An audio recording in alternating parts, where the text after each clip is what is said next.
tiene que estar en una ley. ¿Cómo lo va a sancionar a usted? El Estado. ¿Cómo lo va a sancionar la SAT? Si primero no sabe cuál es la infracción. Puede ser que lo que hizo o dejó de hacer no constituya una infracción. O puede ser que lo que hizo o dejó de hacer sí constituye una infracción. Pero ¿dónde va a encontrar la SAT que esto sea una infracción o que no lo sea? En el Código Tributario. Tenía que una norma establecer cuáles son las infracciones, pero también tenía que establecer cuáles son las sanciones a las que se hace acreedor un contribuyente al cometer esas infracciones.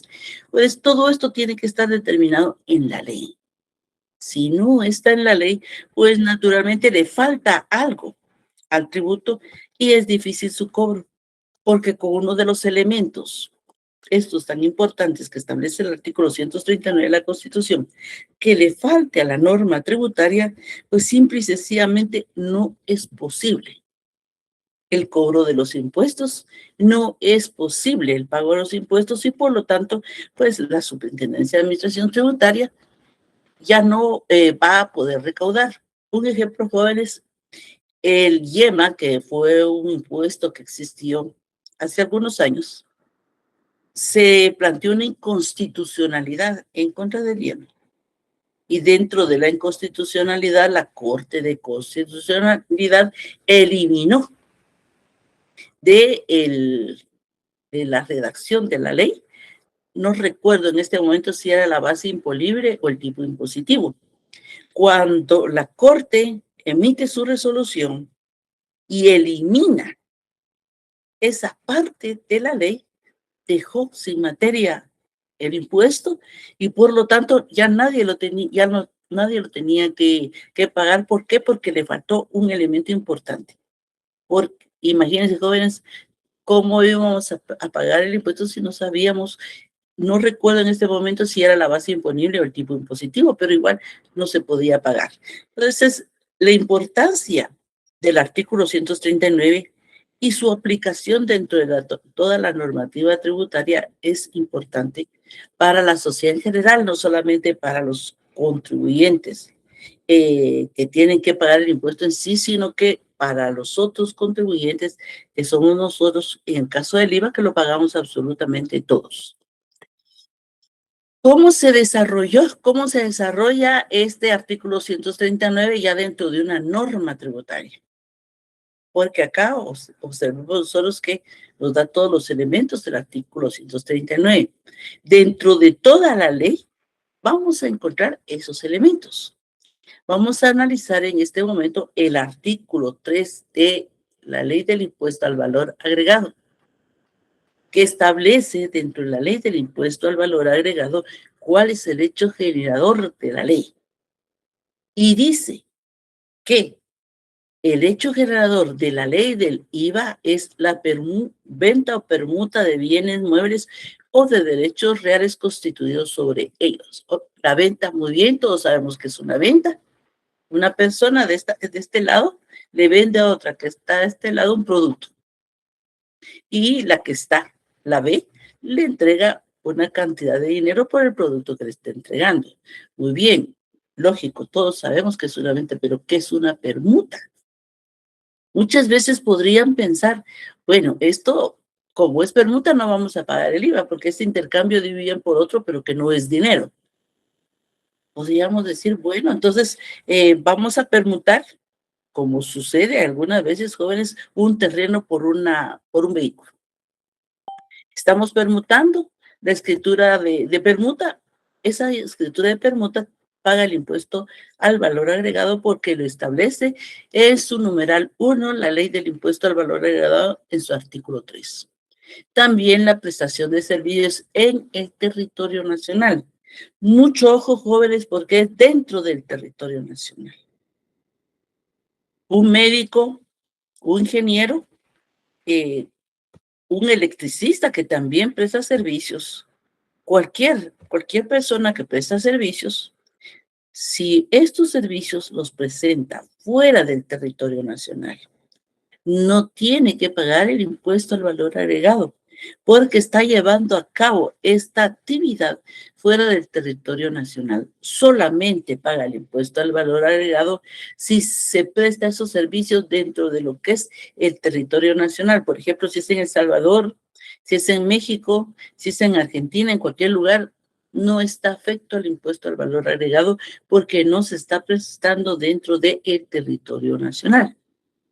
Fíjense, jóvenes, que con relación a la prestación de servicios dentro del territorio nacional, el anterior superintendente de la Administración Tributaria, no sé si ustedes leyeron la noticia, que pretendía cobrarle a Facebook y a la plataforma Netflix, él pretendía que pagaran el IVA.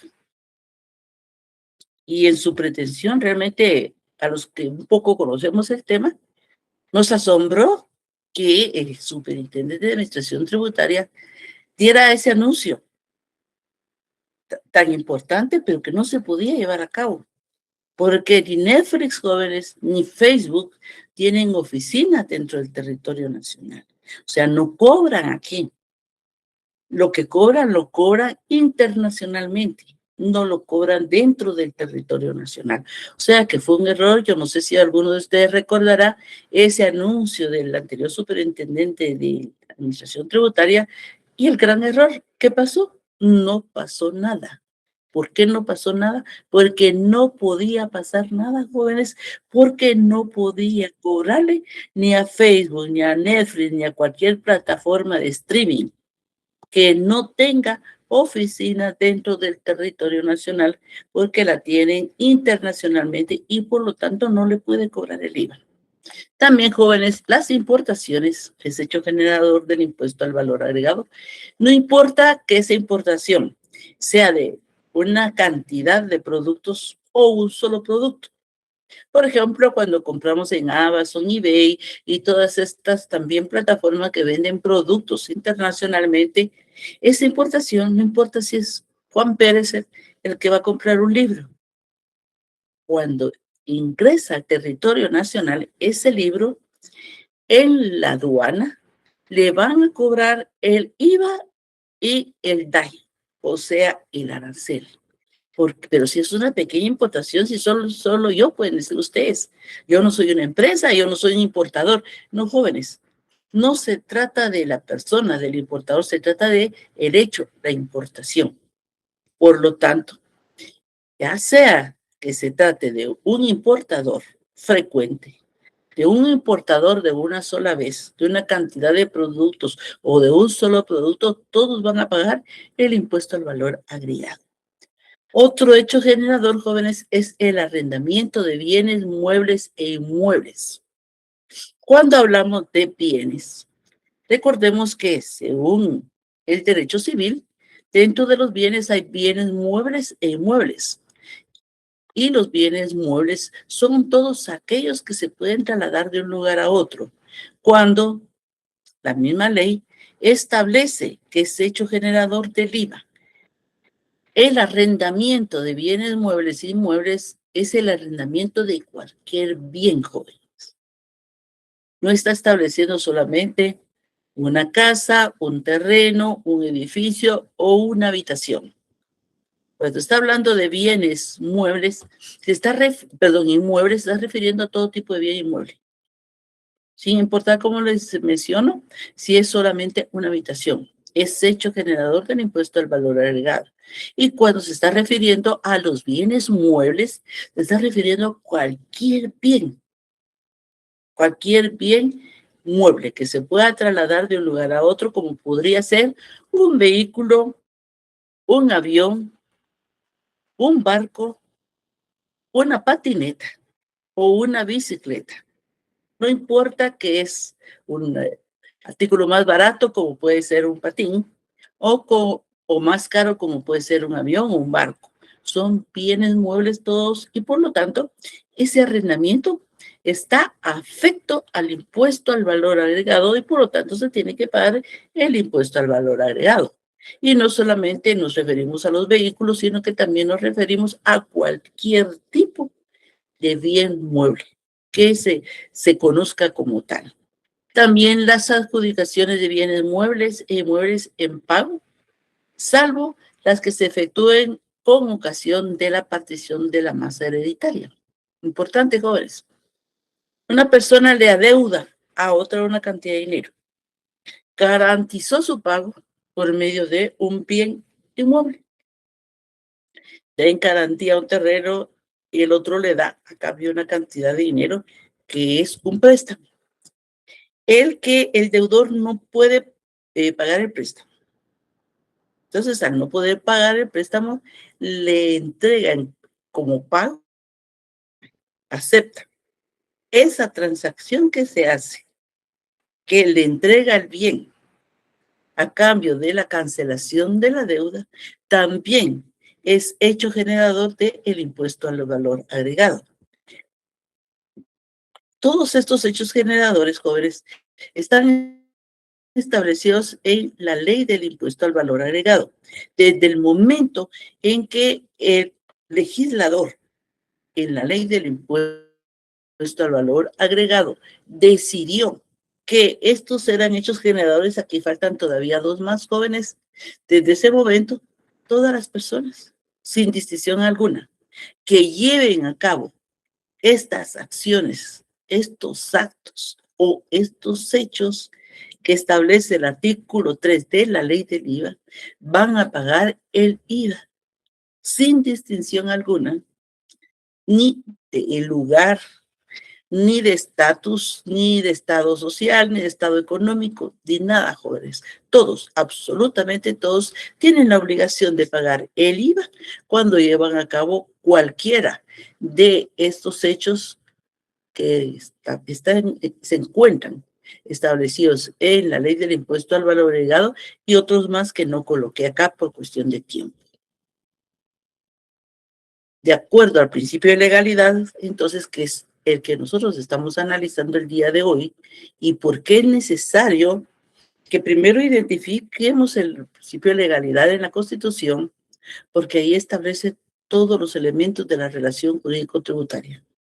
Lo que denominó al constituyente bases de la recaudación, vemos que se encuentra el hecho generador, después nos vamos al IVA y nos encontramos con toda una gama de acciones que lleva el ser humano constantemente, que son hechos generadores del impuesto al valor agregado. ¿Por qué es importante el principio de legalidad establecido en el artículo 139 de la Constitución? Primero, jóvenes, porque establece el jus imperium, que solamente el Congreso y nadie más que el Congreso de la República puede decretar cualquier tipo de tributo, en cumplimiento de lo que establece el artículo 239 de la Constitución. También la jerarquía legal, porque solamente una ley, jóvenes, emanada del Congreso, naturalmente, puede establecer las bases de la recaudación. ¿Y qué pasa si aprueba el Congreso una ley que adolece de una de las bases de recaudación? Pues no lo puede mandar de otra forma más que modificando su propia ley. O sea que antes, finales del siglo pasado, muchas veces el organismo ejecutivo detectaba, después que se había aprobado una ley, que adolecía de alguna falencia y pretendía, por medio del reglamento, modificar la ley. Todos esos reglamentos en su momento, jóvenes, fueron declarados inconstitucionales, porque solamente es el Congreso y solamente por medio de una ley, no por medio del reglamento. También tenemos dentro de lo que es ese abanico de principios constitucionales de la tributación en Guatemala, el principio de reserva de ley. Muchas veces, jóvenes, ustedes van a encontrar en varios textos el principio de legalidad y de reserva de ley. Lo dan como uno solo. Desde el momento que tiene la I, ya no es uno solo. Desde el momento que le dice principio de legalidad y de reserva de ley, son dos principios que van de alguna manera concatenados, pero que no son el mismo. sino que se acompañan de alguna manera. Al principio de legalidad, de reserva de ley, también se le conoce como de primacía legislativa. ¿Y por qué se le denomina, jóvenes, a este principio de primacía legislativa? Porque, jóvenes, este principio de legalidad, de reserva de ley, se concluye que entre este y el de legalidad ambos marcan una situación dependiente una de la otra, ya que son concordantes, de alguna manera están unidos. El principio, o sea, el de reserva de ley, relaciona los aspectos tributarios que deben estar regulados por una ley: alrededor, tipo impositivo, base imponible, sujeto pasivo. Y el segundo, que es el de reserva de ley, regula que para que esa ley sea válida, debe ser creada por el órgano competente. O sea, en Guatemala, el órgano competente es el organismo legislativo, o sea, el Congreso de la República. ¿Por qué? Porque, de acuerdo a la misma Constitución Política de la República, este es el ente competente para la realización de esta función, que es decretar impuestos ordinarios, extraordinarios, arbitrios y contribuciones especiales. Por ejemplo, encontramos en el artículo 171 de la Constitución Política de la República, en su literal C, que dentro de todas las funciones, jóvenes, que tiene el Congreso de la República, tiene otras atribuciones. Y en el numeral C del artículo 171 de la Constitución, encontramos decretar impuestos ordinarios y extraordinarios conforme a la necesidad del Estado y determinar las bases de su recaudación, las bases que ya nos da el artículo 239. Entonces nos damos cuenta que tenemos el principio de legalidad, pero que le acompaña el principio de reserva de ley, también conocido como de primacía legislativa, porque, jóvenes, para que esa ley sea efectiva, para que esa ley se pueda aplicar a la ciudadanía en general, porque las leyes más las tributarias son generales, jóvenes, totalmente generales, tiene que seguir esa ley para llegar a ser ley, todo un proceso dentro del Congreso de la República. Primero, iniciamos con la iniciativa de ley. ¿Quiénes tienen iniciativa de ley en Guatemala? La misma Constitución Política de la República establece en Guatemala quiénes tienen iniciativa de ley. Y solamente estos órganos que la misma Constitución estableció pueden presentar iniciativas de ley ante el Congreso de la República, que, como ustedes saben, son la Corte Suprema, la Universidad de San Carlos, el Tribunal Supremo Electoral, el organismo ejecutivo y el organismo legislativo, que es el mismo Congreso de la República. Entonces, jóvenes, nadie más que estas instituciones tienen la potestad de presentar iniciativa de ley. Por lo tanto, jóvenes, una ley tributaria tiene que iniciar por medio, y valga la redundancia, de una iniciativa que en Guatemala regularmente presenta, ya sea el Congreso de la República o el organismo ejecutivo. Bueno, ya presentó la iniciativa de ley para crear un nuevo tributo. Después,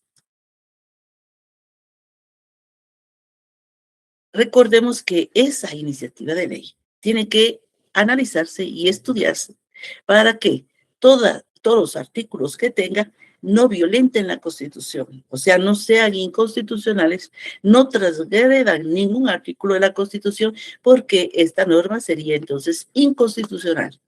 Por lo tanto, no solamente tiene que ser presentado por uno de los órganos que establece la misma Constitución, sino que tiene que analizarse muy concienzudamente para que no exista ningún resquicio que establezca de alguna manera una arbitrariedad contra la Constitución. Porque si no, esa ley es nula ipso iure, es nula de pleno derecho. Después tenemos que se presenta al Congreso de la República. Naturalmente, en el caso de las normas tributarias, primero van a la mesa técnica correspondiente, que es la de finanzas, la analizan los diputados de la mesa de finanzas y van a analizar si puede ser, seguir su proceso, esa ley, o si no se queda ahí nada más.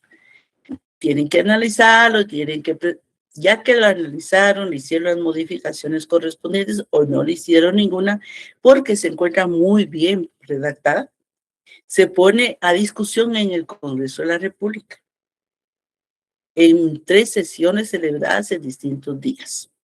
Esa ley tributaria. Entonces, sigue todo este proceso hasta que en la tercera sesión, pues ya naturalmente es aprobada por el Congreso de la República. Después de ser aprobada por el Congreso de la República, recordemos que se va al organismo ejecutivo para que el presidente de la República la sancione o la vete, si es su decisión vetarla. Como ustedes han observado que le están pidiendo a algunas instituciones y personas al presidente con relación a la modificación de la ley del YUSI, que no fue una nulidad, no fue una anulación de la ley del YUSI, fue una modificación. Le están pidiendo que lo vete. Bueno, él tiene la potestad, jóvenes, de sancionar la norma o de evitarla.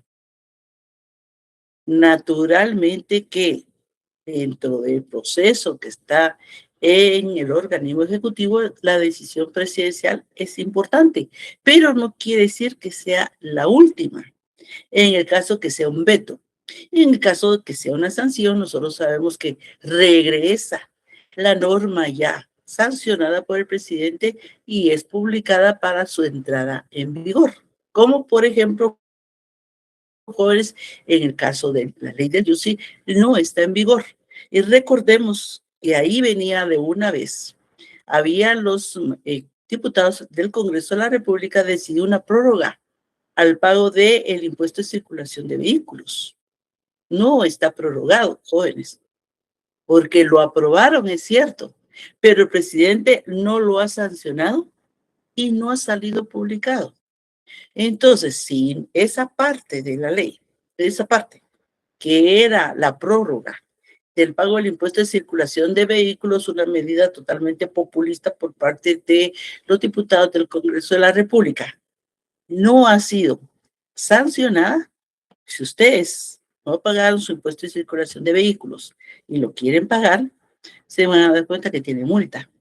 Y muchas personas dicen, pero es que si ya prorrogaron, sí, ellos dijeron que prorrogaron. Ellos aprobaron la prórroga, pero se quedó solamente dentro del Congreso. Y como se quedó solamente dentro del Congreso, el presidente todavía no ha hecho uso de su derecho de sanción o de veto y está suspendida. Lo que se le denomina es una suspensión temporal porque aún no ha sido totalmente aprobada. ¿Qué pasa si en el caso de la modificación a la ley de YUSI el presidente decide vetarla? Que podría ser que tanto que le están pidiendo que la vete, pues decida vetarla. Entonces, jóvenes, el Congreso puede hacer su uso de su derecho de representación de la ciudadanía, de su potestad legislativa, y puede ser que si viene con veto, decida reconsiderarlo o rechazar el veto. Puede ser que diga, bueno, le vamos a hacer unas modificaciones que nos recomienda el Ejecutivo. Puede ser que digan, pues no, para nosotros es una buena ley y por lo tanto vamos a hacer caso omiso al veto y vamos a rechazar el veto. Pero, ojo, jóvenes, tiene que ser aprobada esta situación por las 2/3 partes del Congreso. Y si así sucede, el organismo ejecutivo pues ya no puede hacer nada. Tiene obligatoriamente que sancionarlo, promulgarlo y mandarlo a publicar. Que entre en vigencia cuando lo establezca. Cuando se manda a publicar, se establece qué fecha entra a funcionar. Entra en vigencia, perdón. Y si no lo dice, pues son 8 días después de su publicación. Si no lo dijera, de alguna manera lo hubieran omitido. Entonces, jóvenes, la ley tributaria tiene que seguir todo este proceso. Y lo estamos viendo. Y lo estamos viendo en dos vertientes que podemos observar. Con relación a la modificación del YUSI, que podemos observar nosotros que ya está con el presidente, y la prórroga del pago del impuesto de circulación de vehículos, que también es tributario. Y como observamos, aunque muchas personas estén contentas o molestas por la modificación del YUSI, por ejemplo, a mí me estuvieron preguntando mucho el 31 si ya había entrado en vigencia la modificación del YUSI, que por lo tanto las viviendas ya no iban a pagar. No, igual lo tenían que pagar porque no ha entrado en vigencia todavía, porque está pendiente del presidente de la República. Y con relación al impuesto de circulación de vehículos, pues igual lo tenemos que pagar con multas si lo pagamos al día de hoy o hasta que sea publicado. Hasta que sea publicado va a tener la sanción correspondiente, que es la multa. ¿Cuál es la conclusión con relación al principio de reserva de ley? Jóvenes, con esta frase latina nos dice el principio de reserva de ley. Nullum tributum sine lege. ¿Qué significa? Que no puede existir un tributo si no se encuentra previamente establecido en la ley. Si ese tributo no está en la ley, jóvenes, no es tributo. Si este tributo no se encuentra establecido en la ley, es inconstitucional. Así, nada más.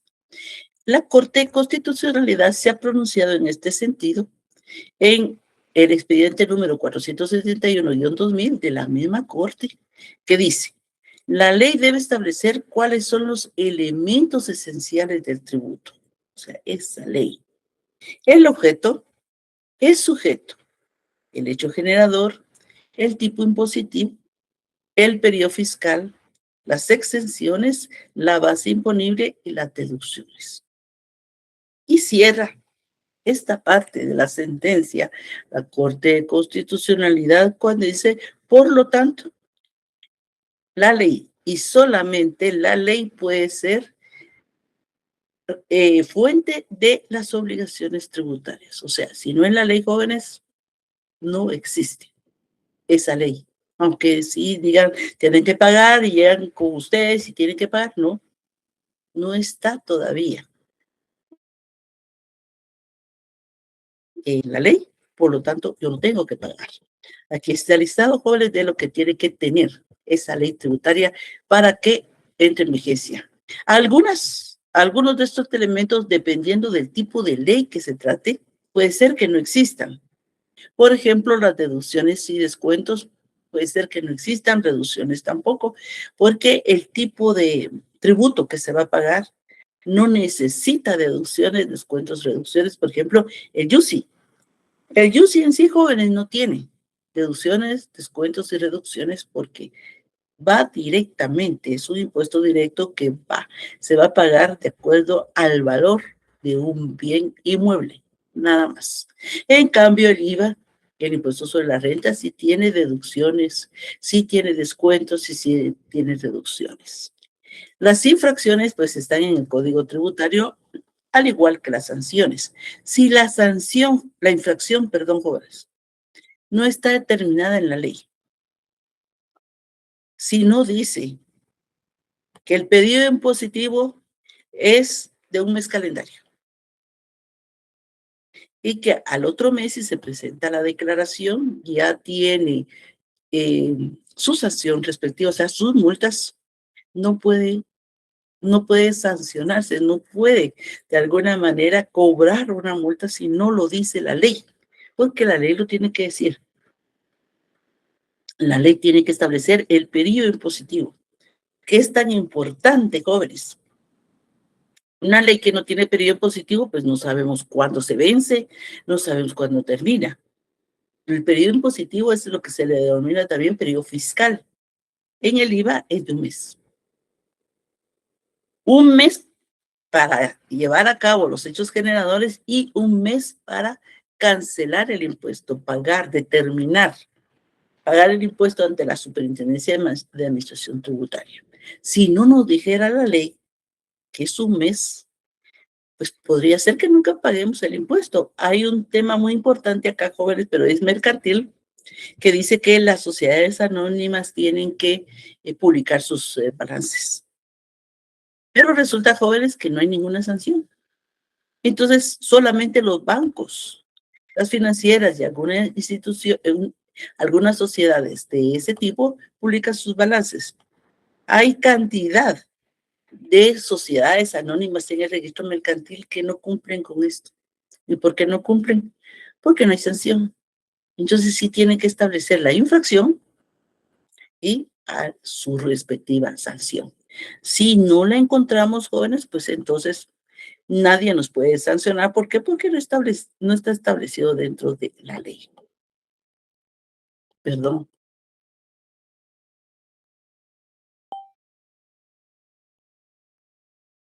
Después, siempre dentro del mismo artículo 239 de la Constitución, miren, jóvenes, ¿para cuánto da un artículo? Ya llevamos el tercer principio. Es el de preferencia de ley. ¿Por qué se le denomina a este principio de preferencia de ley? Pues va muy de la mano, jóvenes, con el principio de legalidad. Este principio de preferencia de ley lo encuentran ustedes en la última parte del artículo 239 de la Constitución, que dice que son nulas ipso iure las disposiciones jerárquicamente inferiores a la ley, o sea, un reglamento, una circular, un criterio, que contradigan, dice, o tergiversen las normas legales reguladoras de las bases de recaudación. O sea que cualquier reglamento, criterio como la SAT, que tiene criterios, eh, una circular, que tergiverse lo que dice la norma tributaria, es nula de pleno derecho. Las disposiciones reglamentarias, dice, porque, ojo, jóvenes, todas las leyes financieras y tributarias tienen su reglamento. ¿Por qué tienen su reglamento? Porque son tan importantes, son tan extensas, que si en la ley dijera absolutamente todo, pues sería una ley demasiado abundante y más difícil de poder conocer y de cumplir. Por lo tanto, necesitan de un reglamento que establezca los elementos, que desarrolle a la ley. Pero ese reglamento no puede modificar las bases de la recaudación. Lo único que van a hacer es relacionado al cobro del tributo de que se trate. Y los procedimientos de recaudación, que es la parte, podríamos decir, adjetiva de la norma. La ley le dice cuál es el hecho generador, cuál es el tipo impositivo, cuál es el periodo fiscal, o sea, el elemento temporal, cualquier tipo de deducción que se le pueda hacer. Y quién es el sujeto pasivo, naturalmente, porque si no sabe que es el sujeto pasivo, pues ¿quién va a pagar este impuesto? Todo esto lo tiene la ley. Lo que hace el reglamento es establecer ciertos elementos que desarrollan para su mejor comprensión a la misma ley. Con relación a esta situación que es muy importante, jóvenes, la Corte de Constitucionalidad, dentro del expediente 231-93, estableció lo siguiente. Dice, se viola el artículo 239 de la Constitución Política de la República al crear un responsable más, en este caso al auditor, contador público o perito contador, al señalar que estos quedan obligados de la omisión del impuesto. Mucho ojo, jóvenes. Resulta que en el año 92 hubo una modificación a la ley del impuesto sobre la renta. Y también el organismo ejecutivo en ese momento creó el reglamento de la ley del impuesto sobre la renta. Y jóvenes, cuando el organismo ejecutivo redacta el reglamento a la ley del impuesto sobre la renta establece ellos así, simple y sencillamente porque lo decidieron, que los contadores públicos y auditores y los peritos contadores también quedaban obligados al cumplimiento de la obligación tributaria cuando hubiera omisión del impuesto sobre la renta y de las demás obligaciones tributarias. Imagínense, jóvenes, ustedes son auditores, son peritos contadores, y ustedes llevan sus contabilidades, hacen sus revisiones como auditores, o llevan las contabilidades como contadores públicos y auditores, y así como quien no quiere, el organismo ejecutivo decide que si su cliente no pagó el impuesto, o su jefe, porque hay personas que trabajan en relación de dependencia como contadores, como peritos contadores, pues que no pagó el impuesto. Entonces, según este reglamento, que era un reglamento, jóvenes, también era responsable el contador público y el auditor o el perito contador.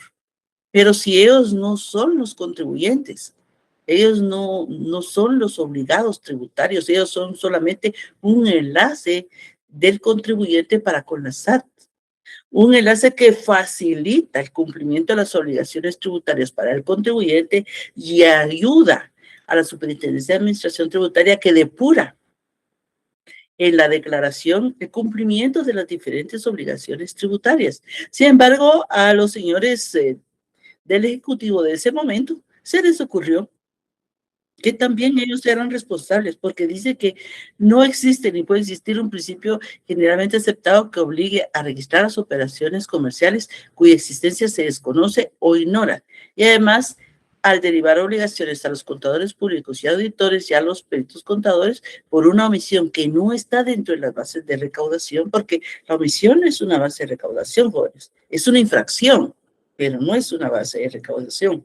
Por lo tanto, en ese momento, jóvenes, se presentó la inconstitucionalidad general en contra del reglamento del impuesto sobre la renta de ese momento, y con base en esa inconstitucionalidad que se presentó, la Corte de Constitucionalidad tuvo a bien emitir la resolución que el derecho correspondía y establecer que era inconstitucional ese reglamento, que estaba creando nuevos sujetos pasivos de la obligación tributaria. Es así, jóvenes, como en algún momento se pueden extralimitar quienes son los encargados de crear los reglamentos o de circulares o en cualquier otra situación, como lo es la Superintendencia de Administración Tributaria, que constantemente está creando figuras inconstitucionales y que siempre hay que estar, pues, presentando inconstitucionalidades. Miren, jóvenes, hay una gran cantidad de inconstitucionalidades en contra de la SAT precisamente por esas arbitrariedades que comete con los reglamentos que emite dentro de la Superintendencia de Administración Tributaria. De ahí la importancia, jóvenes, de conocer el artículo 139 de la Constitución y sus elementos, porque, jóvenes, con relación al reglamento, ¿qué es el reglamento? El reglamento es un auxiliar por parte del legislativo hacia el ejecutivo para el desarrollo de la norma de que se trate. Y por eso todas las normas tributarias tienen su propio reglamento, jóvenes, porque son tan extensas y son tan importantes que necesitan que se desarrollen. Muchos de los elementos necesitan que se desarrollen. Y de acá es importante que nosotros establezcamos una diferencia de los reglamentos en sí. Con relación a los reglamentos y que son parte de ese principio establecido en la Constitución Política de la República en su tercera parte de preferencia de ley, porque es la ley la que manda, no el reglamento, nos damos cuenta que existen dos tipos de reglamentos en Guatemala: los no subordinados y los subordinados. Los no subordinados son aquellos reglamentos que no necesitan de una ley para existir. Por ejemplo, acá, la Universidad de San Carlos se rige por sus propios reglamentos. O sea, no necesita que el Congreso de la República apruebe ciertas situaciones para el funcionamiento de la misma Constitución. ¿Por qué? Porque la misma Universidad de San Carlos puede modificar sus propios reglamentos. Entonces, estos reglamentos, jóvenes, son no subordinados porque no necesitan de una ley para existir. Y aparte existen los reglamentos subordinados, que son todos aquellos reglamentos que surgen para el desarrollo de una ley. O sea, está la ley y abajo está el reglamento, jerárquicamente inferior, y lo único que tiene que hacer es desarrollar lo que dice la ley. Porque si se va más allá del desarrollo, este reglamento es inconstitucional. En la Constitución Política de la República, el constituyente, cuando crea la Constitución, en el artículo 183, establece que una de las funciones del presidente de la República es sancionar, promulgar, ejecutar y hacer que se ejecuten las leyes, dictar los decretos para los que estuvieran facultados en la Constitución, así como los acuerdos, reglamentos y órdenes para el estricto cumplimiento de las leyes, ojo, sin alterar su espíritu. O sea, le da la potestad el constituyente al presidente de la República que pueda desarrollar todos estos elementos jurídicos para el mejor funcionamiento de las leyes, pero siempre y cuando no pueden alterar el espíritu de la ley. Ningún reglamento, jóvenes, ni ningún acuerdo, ni ninguna orden de ninguna institución del Estado puede de alguna manera transgredir lo que dice el artículo 183 de la Constitución Política de la República, porque en este caso estamos ante reglamentos subordinados, que lo que van a hacer su función específica es el desarrollo de la ley, nunca modificarla, nunca tratar de ampliarla. No, imposible, jóvenes, sería inconstitucional cualquier reglamento, no importa quién lo cree, si es la SAT, si es el presidente de la República, cualquiera que sea, siempre y cuando de alguna manera modifique uno de los elementos de la ley tributaria, este será nulo por el principio de preferencia de ley. En conclusión, este principio tan importante de preferencia de ley establece la primacía de la ley sobre el reglamento. Porque recordemos que jerárquicamente la ley es superior al reglamento, a una decisión por parte de la Superintendencia de Administración Tributaria, a una sentencia, a cualquier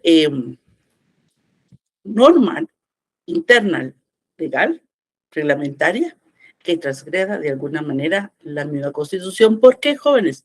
Porque en cuanto al derecho tributario, estamos ante un área del derecho eminentemente kelseniano.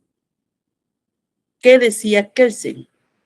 Kelsen decía que el derecho era una pirámide, en la que en la parte de arriba estaban las normas constitucionales, después las normas ordinarias, después los reglamentos y después las resoluciones. Vemos nosotros también, jóvenes, que en el Código Tributario nos dice cuáles son estos elementos de la norma tributaria. Y primero dice las disposiciones constitucionales, todo lo que está, la Constitución. Segundo, las leyes, los tratados y las convenciones internacionales que tengan fuerza de ley. Y por último, dice los reglamentos. Así lo dijo Kelsen, así lo mantuvo Kelsen, y el derecho tributario en Guatemala es, jóvenes, eminentemente kelseniano. Después tenemos un principio elemental, jóvenes. El principio de capacidad de pago. ¿Qué nos dice el principio de capacidad de pago? Este lo encontramos ya, salimos del artículo 139. Como se dan cuenta ustedes, analizamos todo el artículo 139 de la Constitución y hoy nos pasamos al artículo 143, que establece el principio de capacidad de pago. el artículo 143 establece que el sistema tributario de Guatemala debe ser justo y equitativo. O sea, tiene que establecerse dentro de la justicia, que todos van a pagar de acuerdo a su situación económica y financiera dentro de la sociedad. Y equitativa porque tiene que aplicarse esa justicia al caso concreto. Juan Pérez, por ejemplo, en el caso del Yusi, tiene su vivienda y tenía que pagar el Yusi igual que una persona que tiene un centro comercial o una sociedad que tenga un centro comercial. No era posible. Por eso para mí fue justo esa modificación a la ley del Yusi, porque la vivienda quedó exenta del pago del Yusi. Y no era posible tener una vivienda que con tanto esfuerzo se había logrado tener una sola vivienda y pagar el Yusi por esa vivienda como que fuera una renta. Para el efecto, dice el artículo 143, las leyes tributarias serán estructuradas conforme al principio de capacidad de pago. Jóvenes, si una norma tributaria no respeta el principio de capacidad de pago, que significa que tiene que pagar la persona sus impuestos porque es su obligación, pero siempre y cuando para pagar esos impuestos no se quede también sin sus propios beneficios, sin tener una vida digna. En Guatemala no se reconoce el mínimo vital, jóvenes, pero en las sociedades europeas se reconoce el mínimo vital. ¿Qué significa el mínimo vital? ¿Qué es el mínimo vital? El mínimo vital, jóvenes, es una cantidad de dinero que tiene que tener la persona para tener una vida digna. Ya después de ese mínimo vital, sobre lo demás tiene que pagar los impuestos. Pero se reserva esa cantidad, ese mínimo vital para tener una vida digna. En Guatemala, una antigua ley del impuesto sobre la renta, que ya quedó derogada por la nueva ley, sí contenía el mínimo vital y decía que cada persona, pero eso estoy hablando yo de la ley de los años 80. La ley del impuesto sobre la renta de esos años decía que la persona tenía que pagar el impuesto sobre la renta, pero tenía que deducir 600 quetzales, imagínense lo que eran 600 quetzales en aquella época, por la esposa, por el cónyuge y por cada uno de los hijos menores de edad. Cuando los hijos iban cumpliendo 18 años, pues ya no se podían deducir, ya no eran cargas. Pero así se reservaba el mínimo vital más una cantidad para la misma persona. O sea, permitía esa deducción. Cosa que en Guatemala, si vemos las leyes como se encuentran estructuradas actualmente, no se respeta el mínimo vital. Por lo tanto, sí hay una falencia con relación al principio de capacidad de pago, porque en esto, que el sistema tributario debe ser justo y equitativo, está faltando algo ahí de justicia cuando no se permite la deducción del mínimo vital que antes se aceptaba y que a nivel mundial reconocía la necesidad de un mínimo vital para los contribuyentes, especialmente de impuestos como el impuesto sobre la renta, que es un impuesto directo, jóvenes, y que grava específicamente los ingresos de la persona, sin separar a la persona jurídica de la persona natural. O sea, Juan Pérez tiene que pagar impuestos sobre la renta, igual que lo va a pagar la Sociedad del Sol, por decirles algo. Una sociedad, una persona jurídica y una persona individual igual pagan el mismo impuesto sobre la renta. El legislativo, en este caso, está cometiendo un error al no establecer ese mínimo vital tan importante. En ese orden de ideas, jóvenes, Alejandro Altamiro, en su obra Estudio de Derecho Tributario, dice que la capacidad económica como idea rectora, fíjense que la coloca como idea rectora del reparto justo de las cargas tributarias, porque son cargas, pagar los tributos es una carga para la persona. Pagar el impuesto sobre la renta, pagar el IVA, cualquier tipo de tributo es una carga para la economía de la persona, para las finanzas de la persona. Por lo tanto, como es una carga, esta tiene que ser justa. No puede ser lo mismo para todos porque no todos tienen la misma capacidad de poder pagar. Se ve acompañada, dice, y puesta al servicio, en fin, en nuestro ordenamiento constitucional, de la idea de una más justa, equilibrada y equitativa distribución de la riqueza.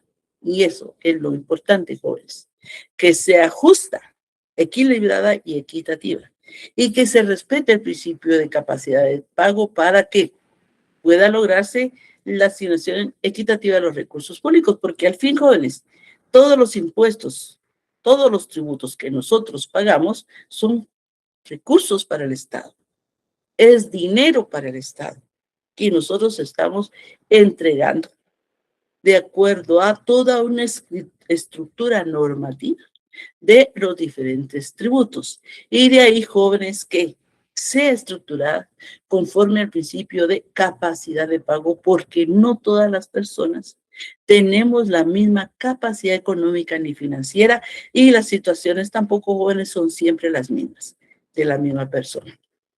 Se desprende, dicen, que la misma inspira protección.